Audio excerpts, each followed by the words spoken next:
Bonjour. Alors, Abraham Avinu, il va recevoir des anges. Et contrairement à ce qu'on aurait pu croire, Abraham, il n'est pas hospitalier. Justement, au lieu de les faire entrer dans la fameuse tente dite d'Abraham, il leur dit « Ish'anu tahat ha'etz » allez vous reposer sous l'arbre.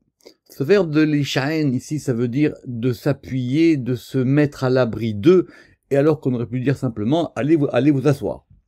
Évidemment, le Zohar, il fait remarquer ça dans un texte connu du Zohar dans Vayera, qui est dans le Chok l'Israël, dans les cours qui sont après.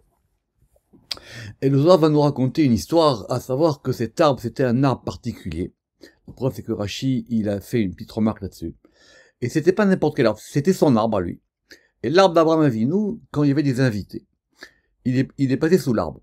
Et sous l'arbre, en fonction de la personne, l'arbre y réagissait.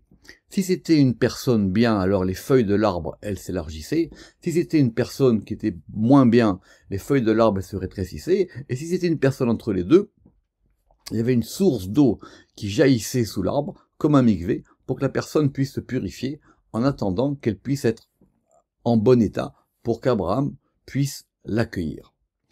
Donc, et Abraham, la tente d'Abraham, tout le monde n'y rentrait pas. Parce que bien qu'Abraham y soit effectivement désigné comme étant la personne du chesed, le chesed d'Abraham, c'est pas d'être gentil avec tout le monde. Le chesed d'Abraham, c'est justement d'amener les gens à être mieux. Or, c'est quoi le rapport avec cet arbre? Zohar nous dit que la faute de Adam Arishon, elle était faite justement par le principe de la connaissance du bien et du mal. Et c'est que quand on voit le bien et le mal et le bien, alors effectivement, c'est là qu'on va rentrer dans la faute. Mais l'arbre de vie, le Etz HaChaim, lui, c'est un arbre qui est complètement du côté de la vie. Et d'ailleurs, on peut comprendre du Zohar que c'était cet arbre-là. Abraham, il aurait dû peut-être avoir une souche de cet arbre, et c'était cette souche qui plantait, et qui lui permettait, justement, de diriger ou d'amener les gens avec générosité vers le chemin de Etz HaChaim. Simplement, le Zohar, il remarque, il dit, mais très bien, mais ça, hein, ici, il s'agissait d'anges.